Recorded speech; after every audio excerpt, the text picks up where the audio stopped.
kembali lagi dalam Sarapan Rohani STT Paulus Jakarta bersama saya Tegar Dwi Cahyanto, mahasiswa semester 4. Pada pagi hari ini saya akan membagikan firman Tuhan untuk kita renungkan secara bersama-sama. Namun sebelum itu saya mengajak kita untuk berdoa. Mari kita berdoa. Allah Bapa kami yang kami puja dan yang kami sembah dalam anakmu yang tunggal Tuhan Yesus Kristus. Terima kasih ya Bapa untuk hari baru yang telah Kau berikan kepada kami. Semuanya bukan karena hebat dan bukan karena kuatnya kami, semua oleh karena anugerah-Mu ya Bapa. Biarlah Kau memberkati setiap kehidupan kami, biarlah kami selalu memuliakan-Mu dan menyenangkan hati-Mu ya Bapa. Kami serahkan kehidupan kami dalam tangan kuasa-Mu. Haleluya. Amin. Firman Tuhan pada pagi hari ini saya akan berikan tema sabar dalam menanti waktu Tuhan. Bapak Ibu yang dikasihi oleh Tuhan Yesus Kristus, berbicara tentang kata sabar merupakan hal yang mudah diucapkan tetapi sangat sulit untuk dilakukan.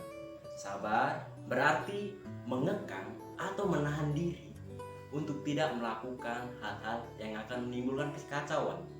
Sebagai orang percaya, kita dituntut untuk sabar dalam menanti waktu Tuhan. Ada beberapa kebenaran yang akan kita renungkan secara bersama-sama. Mengapa kita harus sabar dalam menanti waktu Tuhan? Kebenaran yang pertama, karena waktu Tuhan pasti yang terbaik. Kita bisa melihat dalam Pengkhotbah 3 ayat yang ke-11. Firman Tuhan berkata, Ia membuat segala sesuatu indah pada waktunya, bahkan Ia memberikan kekekalan dalam hati mereka, tetapi manusia tidak dapat menyelami pekerjaan yang dilakukan Allah dari awal sampai akhir. Bapak Ibu yang dikasihi oleh Tuhan Yesus Kristus, firman Tuhan yang telah kita dengar mengajarkan kepada kita bahwa untuk segala sesuatu yang kita alami itu semua dalam rencana Tuhan, dan Tuhan tidak pernah merancangkan hal buruk bagi kita. Ia membuat segala sesuatu indah pada waktunya karena Ia Allah yang Maha Tahu dan kuasanya tidak terbatas. Ia lebih tahu apa yang terbaik dalam kehidupan kita.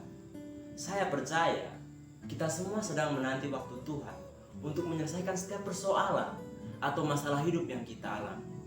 Mungkin saat ini kita merasa menjadi orang yang gagal dalam banyak hal, baik itu dalam pendidikan, pekerjaan, atau mungkin bahkan dalam keluarga. Namun Tuhan tidak pernah menginginkan kita gagal. Jadi ketika kita mengalami sebuah kegagalan, jangan pernah memutuskan untuk menyerah dan tidak mau berusaha lagi. Seorang ilmuwan, penemu lampu bohlam, Thomas Alva Edison, pernah mengalami kegagalan berulang-ulang kali, tetapi ia berhasil ketika percobaan yang ke-100. Ini menjadi pelajaran bagi kita semua bahwa kita harus tetap sabar, belajar menerima kenyataan, dan tetap berjuang, karena akan ada waktunya Allah akan menjadikan kita seorang pemenang, bahkan lebih dari pemenang dalam setiap kehidupan kita. Kebenaran yang kedua, menanti dengan sabar adalah bukti iman yang dewasa. Kita bisa melihat dalam 1 Korintus 4 ayat yang ke-12. Firman Tuhan berkata, Kami melakukan pekerjaan tangan yang berat. Kalau kami dimaki, kami memberkati. Kalau kami dianiaya, kami sabar. Bapak Ibu yang dikasihi oleh Tuhan Yesus Kristus, mungkin kita pernah merasakan titik terendah dalam kehidupan kita, di mana mungkin kenyataan membuat kita kecewa. Orang-orang yang di sekitar kita menyakiti kita, dan orang-orang yang kita kasihi meninggalkan kita. Pernahkah terlintas dalam pikiran kita untuk kita lari dari kenyataan, atau bahkan kita berniat untuk membalas setiap perbuatan orang-orang yang menyakiti kita? Sebagai orang yang percaya, seharusnya kita mampu membuktikan iman percaya kita, sekalipun keadaan tidak sesuai dengan yang kita inginkan. Tetap sabar, sekalipun kita disakiti.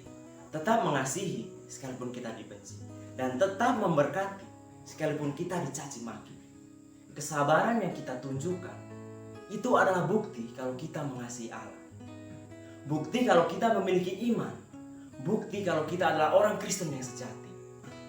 Kita percaya, tidak selamanya Tuhan membiarkan kita berada dalam kesesakan. Akan ada waktunya Tuhan mengangkat kita, bahkan memulihkan kehidupan kita.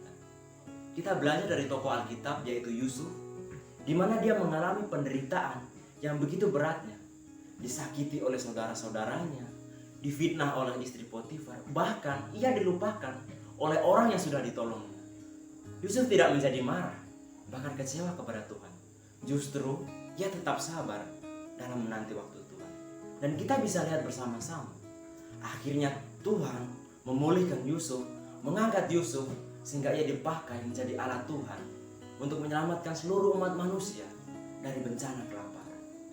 Bapak Ibu yang dikasihi oleh Tuhan Yesus Kristus, firman Tuhan pada pagi hari ini mengajarkan kepada kita supaya kita bersabar dalam menanti waktu Tuhan untuk membuktikan iman dan jati diri kita sebagai pengikut Kristus yang sejati. Tuhan Yesus memberkati.